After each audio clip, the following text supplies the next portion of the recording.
ప్రగతి భవన్ దగ్గర మొత్తం కంచెలన్నీ తీసేసి ఇది ప్రజాభవన్‌గా మార్చారు. మీకేమనిపిస్తోంది దాన్ని చూస్తుంటే? అది చెప్పుకోవడానికి టీవీలలో చూడడానికి ముద్దుగా అవుపడ్డది కానీ కానీ ఎవరు కావాలంటే వాళ్ళు లోపలికెళ్ళే అవకాశం అయితే దొరికింది కదా సార్.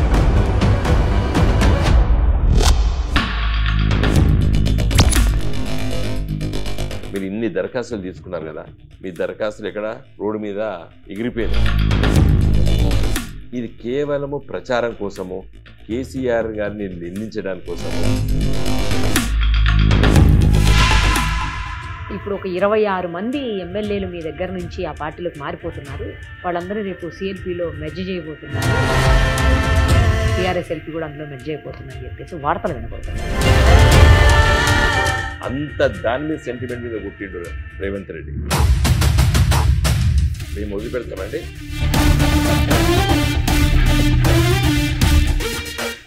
ఆయన ఒక సాధారణమైనటువంటి రైతు బిడ్డగా ఆయన తండ్రి మురళీధర్ గారికి జన్మించిన ఆయన ఒక గవర్నమెంట్ ఎంప్లాయీగా ఉండేవారు. తర్వాత తల్లి సుగుణాదేవి గారికి రాజకీయ నేపథ్యం ఉన్నటువంటి గొప్ప చరిత్ర ఉంది. చెన్నమనేని రాజేశ్వరరావు గారు వినోద్ గారికి మేనమామ.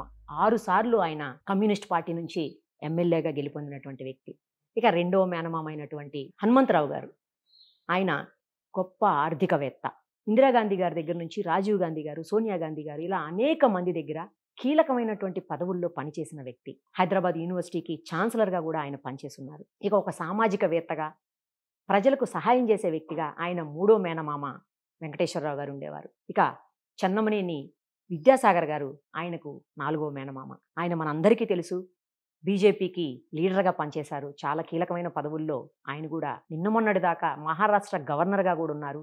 ఇదే కరీంనగర్ నియోజకవర్గం నుంచి ఆయన ఎంపీగా కూడా చేస్తున్నారు. ఇంతటి హేమీలకు మేనల్లుడుగా ఉన్నటువంటి వినోద్ కుమార్ గారు కరీంనగర్కు చాలానే చేశారు. ఇప్పుడు ఎక్కడున్నారు, ఎలా ఉన్నారు, ఏం చేస్తున్నారు అనే క్వశ్చన్ రైజ్ అవుతున్న నేపథ్యంలో ఆయనతో మనం ఇంటర్వ్యూ చేస్తున్నాం. సార్ నమస్తే అండి. నమస్తే అండి. ఎలా ఉన్నారు సార్? చాలా రోజుల తర్వాత కలుసుకున్నాం. యా సార్, అవును, చాలా రోజుల తర్వాత. అసలు ఏంటి పెద్ద జాతరలా ఉంది సార్ మీ ఇంటి దగ్గర. నాకు భయం వేసింది కింద చూడగానే. అంతమంది ఉన్నారు. రోజు ఇట్లానే ఉంటారా, లేకపోతే ఈ రోజు ఏమైనా స్పెషల్ డే ఉందా? రోజు ఇట్లే ఉంటానండి. నేను ఎంపీ టర్మ్ అయిపోయిన తర్వాత కేసీఆర్ గారు ప్లానింగ్ బోర్డు వైస్ చైర్మన్ ఇచ్చిన తర్వాత నేను హైదరాబాద్ లో మినిస్టర్స్ క్వార్టర్స్ లో నిత్యం ఇదే విధంగా వందలాది మంది ప్రజలు కలిసేది, చాలా సమస్యల పరిష్కారం కోసం ఉండేది. కరీంనగర్కి వచ్చినప్పుడల్లా కూడా మరి ఈ కరీంనగర్ పార్లమెంట్ నియోజకవర్గంలో 7 శాసనసభ నియోజకవర్గాల నుండి మా ప్రజాప్రతినిధులు వాళ్ళకున్నటువంటి సమస్యలు తీసుకొని ఇదే విధంగా వస్తారు, రోజు వస్తారు.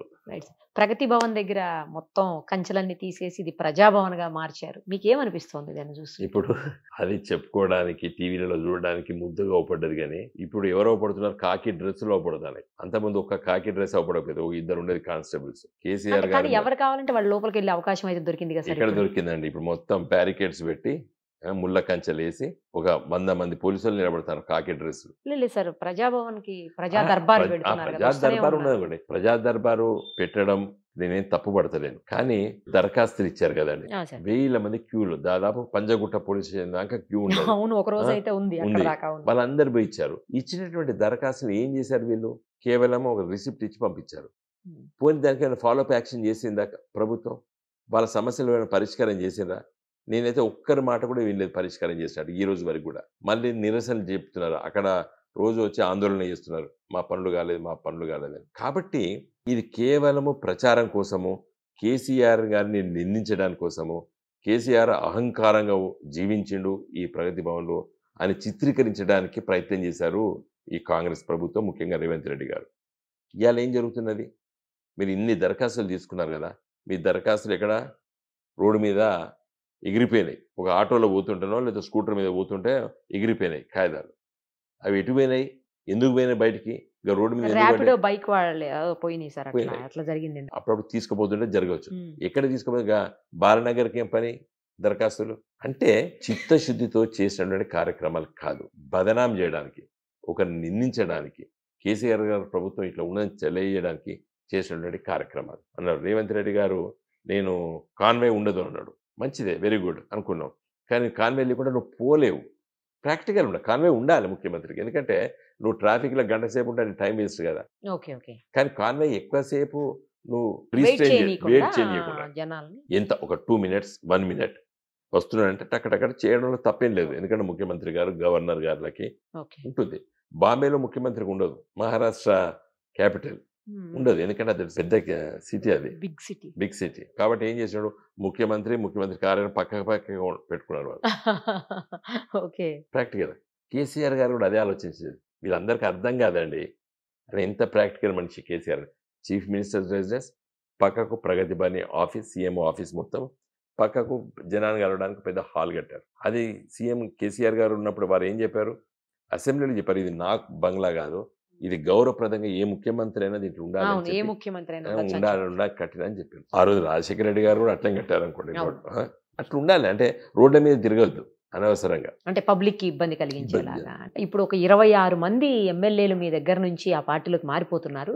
వాళ్ళందరూ రేపు సిఎల్పిలో మెర్జ్ చేయబోతున్నారు. టీఆర్ఎస్ ఎల్పీ కూడా అందులో మెర్జ్ అయిపోతుందని చెప్పేసి వార్తలు వినపడుతున్నాయి. కొంతమంది వెళ్ళి ఈ మధ్యన కలిసి వచ్చారు కూడా మీ ఎమ్మెల్యేలు కూడా.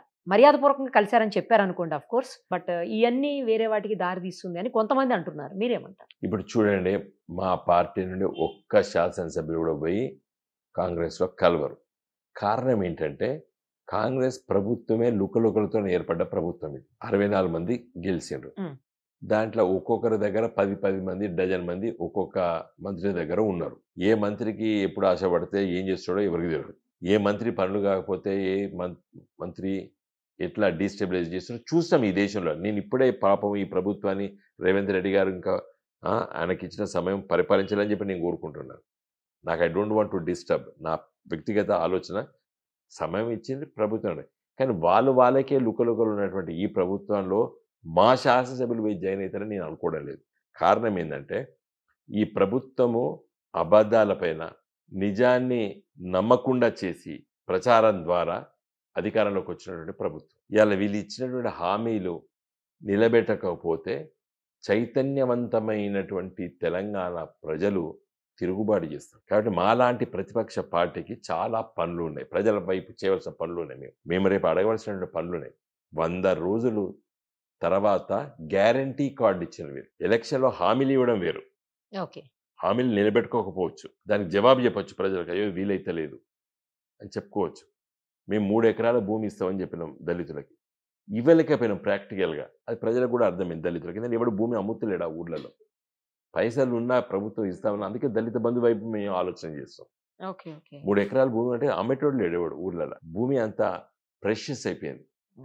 కాబట్టి ఆ హామీ నిలబెట్టుకోలేకపోయినాం మేము. కానీ ఇక్కడ గ్యారంటీ కార్డులు ఇచ్చారు, సంతకాలు పెట్టించారు. 6 గ్యారంటీ లోపల 13 పథకాలు ఉన్నాయి. మహాలక్ష్మి లోపల ఫ్రీ బస్సు, 500 రూపాయల సిలిండరు, 2500 రూపాయలు ప్రతి స్త్రీకి ఇస్తామని చెప్పాడు. ఫ్రీ బస్ ఇచ్చాడు, ఒక హామీ నిలబెట్టుకుని ఉంటాడు. తప్పు. ఓన్లీ 33% ఆఫ్ ఫస్ట్ హామీ. మహాలక్ష్మిలో 33% మీరు ఇచ్చారు, ఇంకా 67% ఉన్నది. ఏందవి? 500 రూపాయల సిలిండరు, 2500 ఎవరికి ఇవ్వాలి? ఆ ఇంట్లో ఉన్న ప్రతి స్త్రీకి ఇవ్వాలి. ఇంకొక విషయం ఏంటి ఉన్నదండి, అతి ముఖ్యమైన విషయం, 500 రూపాయలు bonus per every quintal paddy procurement, ఎంఎస్పితో సహా. ఇప్పుడు ఎప్పుడంటే జస్ట్ ఇంకా మార్చి దాటిందంటే ఏప్రిల్లో కోతలు కోస్తారు. ఈ పొట్ట పెడుతుంది ఇప్పుడు ఫిబ్రవరి ఎండింగ్, మార్చిలో. మా రైతు సోదరు చెప్పిన ఈ పొట్ట పెట్టుడే అంటే అది ఈల్డింగ్ స్టార్ట్ అయినప్పుడే పోయి ముద్దించుకొని రా, 500 రూపాయలు ఎక్కువిస్తున్నాం అని చెప్పు అని చెప్పిన నేను. ఎందుకంటే we have to sensitize the public. రైతులు కూడా సెన్సిటైజ్ చేస్తాం. ఈసారి మీ పంటకు ఎంఎస్పితో పాటు 500 రూపాయలు అదనంగా వస్తాయి. వచ్చేటట్టు మేము చేస్తాం, ప్రజలను కదిలిస్తాం మేము. ఎందుకంటే విపరీత హామీలు ఇచ్చి మమ్మల్ని ఓడగొట్టింది ఈ ప్రభుత్వం, కాంగ్రెస్ ప్రభుత్వం. నువ్వు ఉత్తగా ఎందుకుంటావండి? కళ్యాణ లక్ష్మి 1,00,000 రూపాయలు మేము ఇస్తే తులం బంగారం ఇస్తామని చెప్పిండు. స్త్రీలకు బంగారం అంటే ఎంత ప్రేమనో మీకు తెలుసు. 1,00,000 రూపాయలు చేతిలో పట్టుకొని తులం బంగారం పడితే తులం బంగారం మీద చేయబెడతారు. ఈ 1,00,000కు 2 తులాలు వచ్చినా కూడా దీన్ని ముట్టుకోదు. ఈ కాయిదాలు అనుకుంటారు, గోల్డ్ ముట్టుకుంటారు. అంత దాని మీద సెంటిమెంట్ మీద కొట్టిండు రేవంత్ రెడ్డి. మేము వదిలిపెడతామండి? ప్రతి కళ్యాణ లక్ష్మి, షాదీ ముబారక్ అప్లికెంట్ తులం బంగారం ఇవ్వవలసింది. ఇట్లా స్కీమ్స్. 200 రూపాయలు యూనిట్లు ఫ్రీ అన్నావు. ఇప్పుడు కర్ణాటక కాంగ్రెస్ ప్రభుత్వం తొండి పెట్టింది. 201 యూనిట్ కాలితే నువ్వు ఇన్ఎలిజిబుల్ అంటున్నారు. నువ్వు 200లకు ఫ్రీ ఇచ్చి అదనంగా అయినటువంటి 1 యూనిటా, 5 యూనిట్ల, 10 యూనిట్లకు నువ్వు డబ్బులు కట్టాలి. నువ్వు 210 యూనిట్లు కాల్స్తే నువ్వు ఇన్ఎలిజిబుల్ అంటున్నావు. మేమంటావు రేపు నువ్వు 200 ఫ్రీ ఇవ్వాలి, ఆ అదనంగా ఉన్నటువంటి 10 యూనిట్ల, 20 యూనిట్ల, 30 దానికి యూనిట్లు ఛార్జ్ చేస్తారు. చార్జ్ చేసుకో. ఆ కర్ణాటకలో ఇప్పుడు పెద్ద లొల్లి అవుతున్నది. సరే అక్కడ బీజేపీకి దాని అంత పెద్ద నిరసనలు చెప్తలేరు వాళ్ళు. కానీ రేపు మేము ఉత్తగా ఉంటామా ఇక్కడ? డెఫినిట్‌గా మేము ప్రజలకి ఎడ్యుకేట్ చేస్తాం. మనకు 200 యూనిట్లు ఫ్రీ ఇస్తానడు. 200 యూనిట్లు కట్టద్దు. 200 అదనంగా అనే దానికి నువ్వు బిల్లు కట్టు. అలా కడితే కరెంట్ కట్ చేసిపోతారు కదా సార్, ఇంటికి వచ్చి కరెంట్ కట్ చేస్తే లైన్ మరి కట్ చేస్తారు కదా. కాంగ్రెస్ పార్టీ కడుతది, సోనియమ్మ కడుతది అని చెప్పి రేవంత్ రెడ్డి గారు అన్నారు. మేము అనలేదు, మేము ఇబ్బంది పెడతలేము. ఇదంతా అసలు విషయం చెప్పానండి. ఈ అధికారంలోకి వస్తామని చెప్పి ఇచ్చిన హామీలు కావు. ఇది వచ్చేది కాదు, సచ్చేది మాకు కాదు మా పార్టీ. అన్ని మాట్లాడదాం అనుకున్నాడు. ప్రజలు ఓటేసి ఓటర్లు చాలా తెలివైన వాళ్ళు కదా సార్, అన్ని ఆలోచించుకుని ఓటేస్తారు కదా. ఓటు వేసిండ్రు. ఇప్పుడు అదే ఓటర్లు ఇప్పుడు చాలా కోపంగా ఉన్నారు. నువ్వు ఆశ పెట్టొద్దు. ఆశ పెట్టి నిరాశ పరిస్తే తిరగబడతారు. మేము చెప్పినాము 2000 పెన్షన్ని 5000 చేస్తాం. కానీ ప్రతి సంవత్సరం 500 పెంచుకుంటాం. పెంచుకుంటూ పోతాము. ఇది ప్రాక్టికల్. ఎందుకంటే ప్రతి సంవత్సరం ఆదాయం పెరుగుతుంది రాష్ట్ర ప్రభుత్వం. ఆటోమేటిక్ గా పెరుగుతూనే ఉంటది. ఆదాయం తగ్గట్టు మేము చేసుకుంటామని చెప్పి మేము లెక్కలేసి చెప్పినాం. మేము వీళ్ళు ఏది పడితే అది మాట్లాడదామని మాట్లాడారు. మేము ఊరుకో ఉంటామా ప్రభుత్వం కోల్పోయిన వాళ్ళం? ఇవన్నీ చెప్తాం, పబ్లిక్ని ఎడ్యుకేట్ చేస్తాం, ఊర్లు తిరుగుతాం, మండలాల మీటింగ్లు పెడతాం, గ్రామాలలో మీటింగ్ పెడతాం, ప్రజల్ని కదిలిస్తాము. ప్రజలు మా ఎంబడి రారా?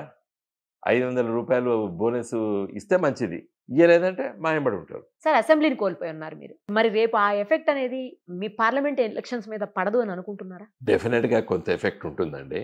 ఎందుకంటే ఆత్మవిశ్వాసము, కొంత ధైర్యము మా పార్టీ శ్రేణుల్లో కొంత కోల్పోయిన మాట నిజం. ఎందుకంటే వాళ్ళు ఎక్స్పెక్ట్ చేయలేదు మేము ప్రభుత్వములోకి అధికారం రాదని వాళ్ళు అనుకోలేదు. దురదృష్టవశాత్తు పార్టీ ఓటమి పాలైన తర్వాత కొంత నిరాశ, నిస్పృహ క్యాడర్లో ఉంటుంది. అది సహజం. అది దాన్ని కాదంటే పచ్చి అబద్ధం. డెఫినెట్గా ఉంది మా క్యాడర్లో. తర్వాత కొంత ధైర్యాన్ని చెప్పవలసిన బాధ్యత మా పైన ఉన్నది కాబట్టే నేను ఇప్పుడు హైదరాబాద్ కూడా ఎక్కువ వెళ్ళడం లేదు. అందుకే మీరు అక్కడ కనిపించట్లేదు. కనిపించట్లేదు, ఇక్కడే ఉంటున్నాను. కారణం ఏంటంటే మా వాళ్ళకి ధైర్యం చెప్పాలి. ఎందుకంటే ఎన్నో ఆటుపోట్లు చూసినటువంటి వాళ్ళలో నేను ఒక్కని మా పార్టీలో. ఎందుకంటే తెలంగాణ వస్తుంది, రేపే ఇస్తామన్నప్పుడు మేము నమ్మకం, లేకపోతే ఇవ్వకపోవడము, కొన్ని సందర్భాల్లో కూడా మా పార్టీ ఓటమి పాలు కూడా అయింది. ఎన్నికల రాజకీయాలు కూడా ప్రజలు కూడా మమ్మల్ని 2009లో గెలిపియలేదు, టీడీపీతో పొత్తు పెట్టుకున్నప్పుడు. కాబట్టి కొన్ని మాకు ఇబ్బందులు ఎదుర్కొన్న వాళ్ళల్లో ఆ నాయకత్వంలో ఉన్నటువంటి వాడిని నేను. కాబట్టి నేను మా కరీంనగర్ జిల్లాలో మా క్యాడర్కి ధైర్యాన్ని ఇవ్వవలసిన బాధ్యత నా పైన ఉన్నది కాబట్టి నేను ఎక్కువ సమయం ఇక్కడ కేటాయిస్తున్నాను. మీరు అడిగిన ప్రశ్నకు డెఫినెట్గా మాకు ఇబ్బందులు ఉంటాయి, కానీ దాన్ని ఛేదించుకొని మేము ముందుకెళ్ళేటువంటి విశ్వాసం నాకున్నది వ్యక్తిగతంగా. ఎందుకంటే రాజకీయ పరిణామాలు ఆ విధంగా జరుగుతున్నాయి. కాంగ్రెస్ పార్టీ గెలిచి ఏం చేస్తుంది? ఇవాళ ఢిల్లీలో ఏమీ చేయలేదు. ఇవాళ ఇక్కడ అధికారంలోకి వచ్చింది రేవంత్ రెడ్డి గారి ముఖ్యమంత్రిగా ఇవాళ పార్టీ ఉంది. నేను ఒక మాట అన్నాడు అతను, ఢిల్లీలో కాంగ్రెస్ పార్టీ అధికారంలోకి వస్తేనే నేను ఈ 6 గ్యారెంటీలు అమలు పరుస్తా అని చెప్పిండు. ఇది చాలా ముఖ్యమైన స్టేట్మెంట్ అండి. నేను దాన్ని తీవ్రంగా ఖండిస్తున్నాను. నువ్వు అసెంబ్లీ ఎన్నికల ముందు ఢిల్లీలో పార్లమెంట్లో మేము గెలిస్తేనే ఈ 6 గ్యారెంటీలు నేను అమలు పరుస్తాను అంటే అసలు నీకు అధికారం ఇవ్వకపోతారు ప్రజలు. ఎందుకంటే ఢిల్లీలో నీకు అధికారం వచ్చేటువంటి అవకాశం లేదు. నీ తోడు ఉన్నటువంటి కూటమి సభ్యుల్నే నువ్వు దూరం చేసుకున్నావు. ఇవాళ మమతా బెనర్జీ గారు వెళ్ళిపోయింది, నితీష్ కుమార్ గారు వెళ్ళిపోయారు, కేజ్రీవాల్ గారు వెళ్ళిపోయారు, పంజాబ్ ముఖ్యమంత్రి గారు నీతో పొత్తే వద్దన్నాడు, అఖిలేష్ యాదవ్ 10 ఇస్తా ఉంటే ఉండు లేకపోతే పో అంటున్నాడు. ఆఖరికి ప్రియాంక గాంధీ, సోనియా గాంధీ గారు, రాహుల్ గాంధీ గారు నిలబడేటువంటి సీట్లోనే ఇలా ఇబ్బంది పడ్డటువంటి కాంగ్రెస్ పార్టీ. వీళ్ళు ఢిల్లీలో ఎప్పుడు అధికారం వస్తుంది, ఈయన ఎప్పుడు అమలు పరుస్తారండి? ఇవి మేము బాగా ఎక్స్ప్లెయిన్ చేస్తాం. ఢిల్లీలో వీళ్ళ అధికారం వచ్చేది లేదు, ఈ 6 గ్యారెంటీలు అమలు పరిచేది లేదు. అంటే రేవంత్ రెడ్డి గారు తప్పించుకోవడానికి అప్పుడే ప్లాన్ చేసేసిండు. 6 గ్యారెంటీలు తప్పించుకోవడానికి ఆల్రెడీ మా ప్రభుత్వం వస్తే అన్నాడు. ప్రభుత్వం వచ్చే ప్రసక్తే లేదు కాంగ్రెస్ పార్టీ. కాబట్టి ఇది ఎక్స్ప్లెయిన్ చేస్తాం. బీజేపీ పార్టీ గురించి చెప్తాం.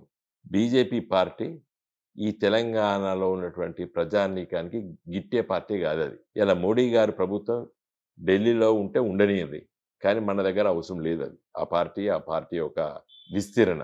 ఇక్కడ తెలంగాణ రాష్ట్ర ప్రజలు తెలంగాణ సొంత పార్టీ అయినటువంటి టీఆర్ఎస్ పార్టీ, నేటి బీఆర్ఎస్ పార్టీని ఎన్నుకోవాలి. మీరు తెలంగాణ ప్రజల సంరక్షణ కోసం, తెలంగాణ సమస్యల పైన ఢిల్లీలో పోరాటం చేసి వాటిని సాధించుకునేటువంటి శక్తి కేవలము మనకే ఉంది, మాకే ఉంది అని చెప్పి మేము మా కార్యకర్తలను సన్నద్ధం చేస్తాం, ప్రజల దగ్గరికి వెళ్తాం, గులాబీ జెండాను గెలిపించాలని చెప్తాం, కారు గుర్తుకు ఓటు వేయాలని చెప్తాం, మమ్మల్ని గెలిపించండి, మేము తెలంగాణ ప్రజల సమస్యల కోసం మేము వెంట ఉంటామని చెప్తాం. ఎందుకంటే ఆల్రెడీ రేవంత్ రెడ్డి గారు ఇక్కడ రాష్ట్ర ప్రభుత్వానికి వచ్చి తప్పించుకుంటాడు. ఢిల్లీలో మేము వస్తేనే మేము చేస్తామంటాడు. ఇప్పుడు ఢిల్లీలో వచ్చేది అవపడతలేదు. బీజేపీ ఎంపీలు గెలిస్తే ఏం లాభం? నలుగురు గెలిచిండ్రు, ₹4 పట్టుకురాలేదు. వాళ్ళని గెలిపిస్తే లాభం. కాబట్టి ఇటు కాంగ్రెస్ అటు బీజేపీ మనకు అక్కర్రావు. పార్లమెంట్లో 17కు 17 గులాబీ జెండా ఎంపీలు ఉంటే ఈ రాష్ట్రాన్ని కాపాడుకోగలుగుతామని చెప్పి మేము స్పష్టంగా ప్రజలకు చెప్తాం. కానీ అసెంబ్లీలోనే గెలవలేదు. మీకు అసలు ఎమ్మెల్యే పదవులు మాత్రం ఇచ్చి బీఆర్ఎస్ అసలు ఇంకెందుకు, టీఆర్ఎస్గా లేనిది బీఆర్ఎస్ ఎందుకు అని చెప్పి కొంతమంది మాట్లాడుతున్నారు. వాళ్ళకి ఏం ఆన్సర్ చేస్తారు? చూడండి, ఇప్పుడు అసెంబ్లీలో గెలిచినంత మాత్రాన ఎంపీలు గెలవాలనే రూల్ లేదు. రాజస్థాను, మధ్యప్రదేశ్, ఛత్తీస్గఢ్లో 2018 లోపల కాంగ్రెస్ పార్టీ అధికారంలోకి వచ్చింది. కానీ ఒక్క ఎంపీ సీటు గెలవలేదు. ఇది మళ్ళీ ఎంపీ సీటుకు బీజేపీకి వేశారు. రాష్ట్రానికి కాంగ్రెస్కి వేశారు, ఎంపీకి బీజేపీకి వేశారు. పోయినసారి ఆ 3 రాష్ట్రాలు. మన దగ్గర కూడా అట్లా జరిగినాయి పాత రోజుల్లో కూడా. కాబట్టి ఇక్కడ మొన్న కాంగ్రెస్ ఎమ్మెల్యేలకు వేసినప్పటికీ కూడా ఎంపీలు ఢిల్లీలో తెలంగాణ ఎంపీలు ఉంటేనే, టీఆర్ఎస్ ఎంపీలు బీఆర్ఎస్ ఎంపీలు ఉంటేనే మనకు లాభం అని చెప్పి ప్రజలను ఆలోచించేటట్టు మేము చెప్తాం ప్రజలకి. మా క్యాడర్ కూడా మన ఎంపీలు గెలిస్తేనే రేపు మన పనులు అవుతాయి అని చెప్పి మా క్యాడర్ కూడా మేము ఉత్సాహపరుస్తాం. తప్పనిసరిగా మొన్న శాసనసభ లోపల ఎన్నికల్లో మాకు ఓటమి పాలైన ఈ ఎంపీల లోపల మేము బ్రహ్మాండంగా మినిమం 12 సీట్లు గెలుస్తామండి. కాంగ్రెస్ ప్రభుత్వం మీద మీ ఒపీనియన్ చెప్పండి. కాంగ్రెస్ ప్రభుత్వము 100 రోజులు రాంది. మనం ఇప్పుడే దానిపైన విపరీతమైనటువంటి నెగటివ్ మాట్లాడడం నాకు ఇష్టం లేదు.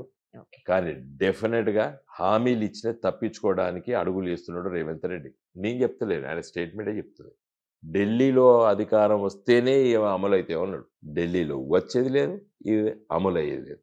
కాబట్టి ఈ ప్రభుత్వం పట్ల, రేవంత్ రెడ్డి గారి ప్రభుత్వం పట్ల ప్రజలు సరైన సమయంలో సరైన నిర్ణయం తీసుకుంటారు. మొదటిగా పార్లమెంట్ ఎన్నికల్లో వాళ్ళు తిరస్కరిస్తారు, మాకు ఓట్లేస్తారు. ఫైనల్గా కరీంనగర్ ప్రజల కోసం లేదా ఇక్కడ ఉన్నటువంటి ఓటర్ల కోసం ఏం చెప్పదలుచుకున్నారు?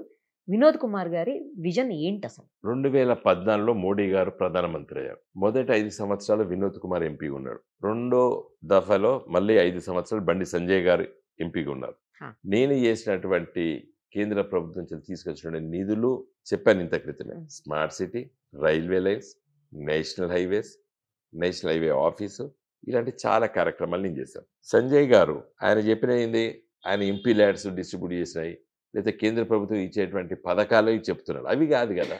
నువ్వు ఎంపీగా నిన్ను గెలిపించినందుకు నువ్వు ఏం కొత్తగా తీసుకొచ్చినావు ఈ జిల్లాకి చెప్పడానికి ఒకటి కూడా లేదు. తర్వాత నా ఆరాటము అభివృద్ధి నా ఆకాంక్ష. నేను ఎంపీగా ఉన్నా, ఎంపీగా లేకున్నా నిత్యం ప్రజల కోసం, ప్రజా సమస్యల కోసం ఆలోచన చేస్తాను. ఒక స్పోర్ట్స్ పర్సన్స్కి సింథటిక్ ట్రాక్, నేను అథ్లెటిక్స్ పిలిస్తే నేను పోయినాను, సార్ మాకు అది ఉంటే బాగుంటుంది అన్నారు. నేను కేంద్ర ప్రభుత్వం దగ్గరికి వెళ్ళి 7 కోట్లు తీసుకొచ్చి ఇవాళ ఇక్కడ కరీంనగర్ మరి పోలీస్ ట్రైనింగ్ దాంట్లో స్టేడియం లోపల ట్రాక్ వేశాను. సింథటిక్ ట్రాక్ ఎక్కడ లేదు. హైదరాబాద్ గచ్చిబౌలి స్టేడియం తర్వాత కరీంనగర్లో, మళ్ళీ వరంగల్ వాళ్ళు అడిగితే కూడా మళ్ళీ వరంగల్లో వేయించాను యాజ్ ఎంపీగా.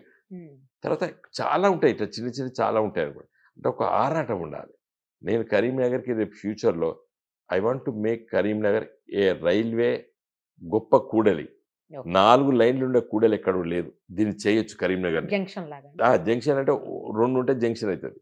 ఇవాళ కాజీపేట నుండి హుజరాబాద్ మీకెళ్ళి కరీంనగర్కి నేరుగా రైల్వే లైన్ వేస్తే సౌత్ ఇండియా నుంచి వచ్చేటన్నీ కూడా ఈ వెస్టర్న్ పార్ట్కి కాజీపేట నుండి హుజరాబాద్ మీకెళ్ళి కరీంనగర్ మీదకి వెళ్ళి జగిత్యాల మీదకి వెళ్ళి ఇటు వెళ్ళిపోవచ్చు. రేపు హైదరాబాద్ నుండి ఢిల్లీకి వెళ్ళాలంటే కాజీపేట నుండి కాకుండా హైదరాబాదు, మెడ్చల్, మనోహరాబాద్, గజ్వేల్, సిద్దిపేట, సిరిసిల్ల, వేములవాడ, కరీంనగర్, పెద్దపల్లి, ఢిల్లీకి పోవచ్చు. ఇట్లా అయిపోతుంది. షార్ట్ కట్ ఇట్లా. ఇది ఒక కూడలి అయితే దేశంలో ఎక్కడ లేని జంక్షన్ అవుతుంది కాజీపేట చేయదలుచుకుంటే. తర్వాత జాతీయ రహదారుల కూడలిగా చేయదలుచుకున్నాను నేను. అంటే నార్త్, సౌత్, ఈస్ట్, వెస్ట్ ఎటు పోవాలన్నా కూడా కరీంనగర్కి వెళ్ళి పోయేటట్టు చేయాలి. ఒక international standard education institutions, IIIT అని చెప్పిన నేను, అలాంటిది ఒకటి తీసుకురావాలి. తర్వాత ఇక్కడ మనకు కల్చరల్ సెంటర్గా మార్చే గొప్ప అవకాశం ఉంది. ఇక్కడ వేములవాడ దేవస్థానం ఉంది, ధర్మపురి దేవస్థానం ఉన్నది, తర్వాత కొండగట్టు దేవస్థానం ఉన్నది, తర్వాత కాళేశ్వరం ఉన్నది. ఇవన్నీ కూడా పూర్వపు కరీంనగర్ జిల్లా. సో ఒక పిలిగ్రిమేజ్ సెంటర్ సైట్స్ ఉన్నటువంటి ప్రాంతం ఇక్కడ. హిస్టారికల్గా శాతవాహనంలో రూల్ చేసేటువంటి ప్లేసెస్ ఉన్నాయి. అసలు ఫస్ట్ పెద్ద డైనోసార్ దొరికినటువంటి ప్రాంతం డెక్కన్ పీఠభూమిలో తెలంగాణలో పట్టే, కరీంనగర్ జిల్లాలో పట్టే, హైదరాబాద్లో పెట్టారు. సో దీన్ని మనము రేపటి జనరేషన్ కోసం మంచి గట్టి పునాది వేయొచ్చు ఈ కరీంనగర్ సెంటర్లో. ఒక హిస్టారికల్ సిటీగా దీని పేరు ప్రతిష్ట తీసుకురావచ్చు. టూరిజంలో పెద్ద గొప్పగా ఇక్కడ అవకాశాలు ఉన్నాయి. మానేర్ రివర్ ఫ్రంట్తో చూసినట్టయితే హైదరాబాద్ నుంచి ఏదైనా వెళ్ళాలంటే అడవి ప్రాంతానికి ఆసిఫాబాద్, ఆదిలాబాద్ వెళ్ళాలన్నా ఇది ఒక సెంటర్గా పోవచ్చు. అందుకోసమే నా మిత్రుడు పెద్దలు వైవి సుబ్బారెడ్డి గారు మరి మొన్నదాకా టీడీడీ చైర్మన్ ఉండే, వారిని రిక్వెస్ట్ చేస్తే 25 కోట్ల రూపాయలు ఇచ్చి ఇక్కడ తిరుమల తిరుపతి దేవస్థానం టెంపుల్ ఈడ కట్టడానికి వారు శాంక్షన్ చేస్తే నేను గంగుల కమలాకర్ గారు కరీంనగర్ శాసనసభ్యులు మేము ఇద్దరము కేసీఆర్ గారిని అడిగితే 10 ఎకరాలు సెంటర్లో ఉన్నది ఓ పెద్ద పుణ్యక్షేత్రంగా తీర్చిదిద్దడానికి శంకుస్థాపన చేశాం. ఒక 50 కోట్లతో ఒక పెద్ద తిరుమల తిరుపతి దేవస్థానం ఇక్కడ రాబోతున్నది. సో ఒక మంచి పిలిగ్రిమేజ్ హైదరాబాద్ నుంచి నేరుగా వచ్చి టీటీడీ దేవస్థానం చూసుకొని, వేమరాడ చూసుకొని, ధర్మపురి చూసుకొని, కొండగట్టు చూసుకొని, కాళేశ్వరం చూసుకొని, అటువైపు నుంచి రామప్ప చూసుకొని, వరంగల్లో బేస్తమర గుడి చూసుకొని, యాదగిరి గుట్ట చూసుకొని హైదరాబాద్కి వెళ్ళిపోవచ్చు. ఒక 2-3 డేస్ సర్క్యూట్ చేయొచ్చు, బ్యూటిఫుల్ సెంటర్ చేయొచ్చు. సో ఇట్లా ఐ హ్యావ్ సమ్ ఐడియాస్ ఈ ప్రాంతాన్ని అభివృద్ధి చేయడానికి, నెక్స్ట్ జనరేషన్ హ్యాపీగా ఉండడానికి. తర్వాత ఇరిగేషన్ అయితే సక్సెస్ స్టోరీ మాకు. కరీంనగర్ ఒక వాటర్ జంక్షన్, ఇలా mid Maneru, lower Maneru dam, తర్వాత ఇక్కడ ఉన్నటువంటి చాలా రిజర్వాయర్స్. కాబట్టి ఇరిగేషన్లో చాలా బ్రహ్మాండంగా ముందుకెళ్తున్నది.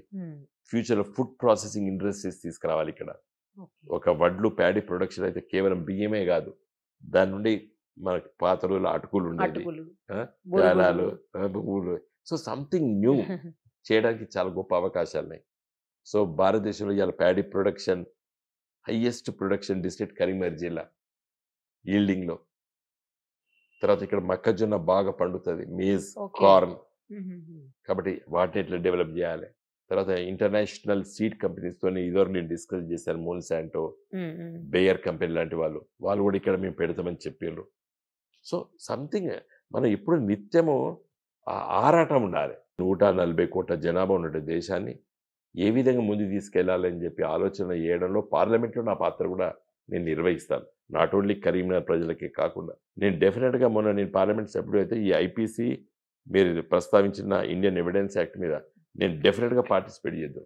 నువ్వు హిందీలో పేరు ఉంటే ఉండని, తప్పనిసరిగా దానికి ఒక ఇంగ్లీష్ పదజాలం ఉండకపోతే అది పలకడం చాలా కష్టం. సౌత్ ఇండియన్ స్టేట్స్గా చెప్పి నేను మాట్లాడదును, గట్టిగా పట్టుబడదును.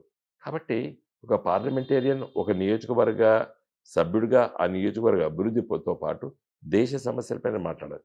నేను ఉన్నప్పుడు కాశ్మీర్ ఇష్యూ ఇచ్చినప్పుడు చిదంబరం గారితో హోమ్ మినిస్టర్ ఉన్నప్పుడు కాశ్మీర్ వెళ్ళి పర్యటించాం. మేము 1 వీక్ కాశ్మీర్లో ఉన్నాం. 50 రోజులు కర్ఫ్యూ పీరియడ్ అప్పుడు అన్ని కమిటీస్తో పోయినా నేను, కేసీఆర్ గారు పంపిస్తే మా పార్టీ తరఫున. ముంబాయి దాడులు జరిగినాయి కదండి, అప్పుడు తాజ్ హోటల్ పైన జరిగినటువంటి సంఘటన అప్పుడు ప్రధానమంత్రి మన్మోహన్ సింగ్ గారి ఇంట్లో దాదాపు కసాబ్ ఇష్యూ అప్పుడు 18 hours కూర్చున్నాం కంటిన్యూస్గా. ప్రైమ్ మినిస్టర్ ఇంట్లో మేము ఆల్ పార్టీ మీటింగ్ జరిగింది. ఆడ కసాబు ఫైరింగ్ చేస్తూనే ఉన్నాడు, ప్రైమ్ మినిస్టర్ ఇంట్లో కూర్చున్నాం మేము. మా పార్టీ తరఫున కేసీఆర్ గారు నన్ను పంపారు.